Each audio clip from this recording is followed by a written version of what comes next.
చెంగయ్య కరణీకం.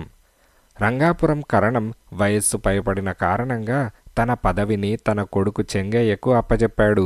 ఆయన కరణీకంలో చేరిన కొడుకుతో వరదొచ్చి ఊరు మీద పడ్డా కరణమింట్లో కాసుల పంట కురుస్తుందన్నది సామెత కాదు, పచ్చి నిజం. అయితే ప్రభుత్వాదాయానికి గండికొట్టి డబ్బు కాజేసే విధానం మంచిది కాదు. గాదె కింది పందికొక్కులాగాక వంటింట్లో తిరిగే చిట్టెలుకల రైతులిచ్చే మామూళ్ల మీద బతకాలి. ధనిక రైతులు పాడికుండలాంటి వాళ్ళు. వాళ్లనెప్పుడూ విరోధుల్ని చేసుకోకూడదు. చిన్న రైతులు తరవాణి కుండలాంటి వాళ్ళు. శరీరానికి ఆరోగ్యాన్ని కలిగించే తరవాణీలా పేద రైతులను అడ్డు పెట్టుకొని మనం ఎన్ని చిక్కులనైనా తట్టుకొని అధికారుల ఆగ్రహానికి గురికాకుండా సంపాదించుకోవచ్చు. ఈ రహస్యాన్ని సక్రమంగా వినియోగించుకుంటేనే నువ్వు కరణీకంలో రాణించగలవు అని తండ్రి చెప్పాడు. చెంగయ్య తల ఊపి ఊరుకున్నాడు. ఇలా కొన్ని రోజులు గడిచాయి. ఒకనాడు భద్రయ్య అనే రైతు చెంగయ్య దగ్గరకు వచ్చాడు. భద్రయ్య తనకున్న ఒకే ఒక ఎకరం పొలం అమ్మేసుకుంటున్నాడు. అందుచేత కొలత కొలిచి ఆ పొలం మీద పన్ను బకాయిలు లేవని రాసిచ్చి అమ్ముతున్న తనకు కొనుక్కుంటున్న ఆసామికి వ్యవహారం పరిష్కారం చేయమని కోరాడు. చెంగయ్య తన కరణీకం లెక్కల పుస్తకాలు తిరగేశాడు. భద్రయ్య పన్ను కట్టినట్టుగా లెక్కల పుస్తకాల్లో నమోదు కాలేదు. కానీ రసీదు పుస్తకాలలో మాత్రం అతను డబ్బు కట్టినట్లు జమ ఉన్నది. చెంగయ్య తల గోక్కొని లెక్కెడితే గత 4 సంవత్సరాలుగా భద్రయ్య పన్ను కడుతున్నా పన్ను బకాయిదారుల జాబితాలలో అతని పేరుంటున్నది. చెంగయ్య ఆశ్చర్యపడి తండ్రి వద్దకు వెళ్ళి విషయం చెప్పాడు.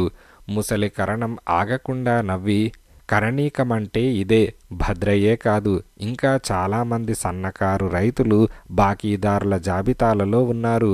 కానీ సంవత్సరాల తరబడి గ్రామ పెద్ద, దేవాలయ ధర్మకర్త, భూషయ్య, రంగయ్య లాంటి కొందరు ధనిక రైతులు పన్నులు కట్టకపోయినా బాకీదారుల జాబితాలలో లేరు. బాకీ జాబితాలో ఉన్న రైతులు చెల్లించిన రసీదు సొమ్ము చెల్లించకపోయినా చెల్లించినట్లుగా లెక్కల పుస్తకాల్లో ఉన్న ధనిక రైతులు కట్టవలసిన సొమ్ము సమానంగా ఉంటుంది. భద్రయ్య లాంటి చిన్న రైతులు నిజాయితీగా పన్ను కడతారు. అందుచేత వాళ్లకు రసీదులివ్వడం తప్పనిసరి. పెద్ద మొత్తంలో పన్ను కట్టని ధనిక రైతులు అధికారుల చేత ఒత్తిడి రానియకుండా మనకు మామూళ్ల పేరిట అవసరాలకు తగినంత డబ్బిస్తున్నారు. అందుచేత వాళ్లను మన లెక్కల పుస్తకాల్లో పన్ను కట్టిన వాళ్లుగా చూపిస్తాం. భద్రయ్య లాంటి చిన్న రైతులు పన్ను కట్టినట్టు రసీదులున్న ధనిక రైతుల పన్ను బకాయికి జమ కట్టి చిన్న మొత్తాలలో వాళ్ళు బకాయి ఉన్నట్టుగా బాకీ జాబితా తయారు చేస్తాం. అధికారులతో మాత్రం మాట రాకుండా చాలా చిన్న రైతులు కదా అని ఒత్తిడి చేయలేకపోతున్నాం అని అబద్ధమాడి వాళ్లకు 10ో 11 ముట్టజెప్పి ప్రసన్నం చేసుకొని మామూళ్ల మీద బతుకుతున్నాం. ఇది రహస్యం అని అన్నాడు. చెంగయ్యకు ఈ పద్ధతి చాలా మోసమనిపించింది. అతడు భద్రయ్య పొలం కొలిచి కొనుగోలుదారుకు అప్పగించి పన్ను బకాయి లేనట్టుగా రాసిచ్చాడు. ప్రతిఫలంగా భద్రయ్య కొనుగోలుదారిచ్చిన మామూలు పుచ్చుకుంటూ తాత ముత్తాతల కరణీకాలు చేసిన రోజులలో ఈ కరణాలకు భుక్తి లోటుండేది కాదు. కాలక్రమేణా రోజులు మారిపోయాయి. ఈనాందార్లు, జమీందార్లు కూడా దుర్వ్యసనాలకు లొంగి హోదాలు కోల్పోయి వీధిన పడుతున్నారు.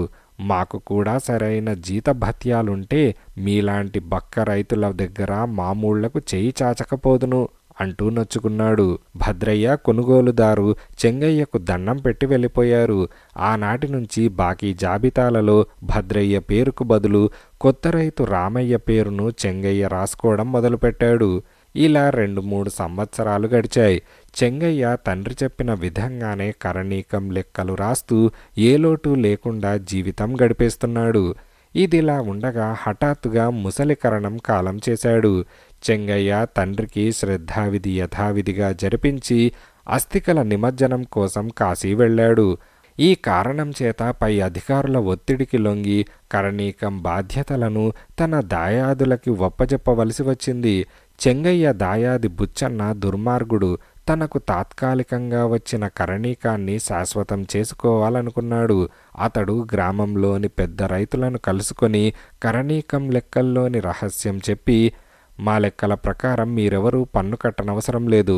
సన్నకారు రైతులు పన్ను కట్టినట్టు రసీదులున్నాయి, కానీ లెక్కల పుస్తకాల్లో ఆ డబ్బు జమపడలేదు. అందుచేత దోషమంతా చెంగయ్య మీదకి పోతుంది. మీరు కాస్తంత సహాయపడితే మీకు పన్ను డబ్బు మిగలడమే కాక నాకుద్యోగం వస్తుంది. ప్రతిఫలంగా ఇక నుంచి మీకన్ని విధాలా మేలు చేస్తాను అని అన్నాడు.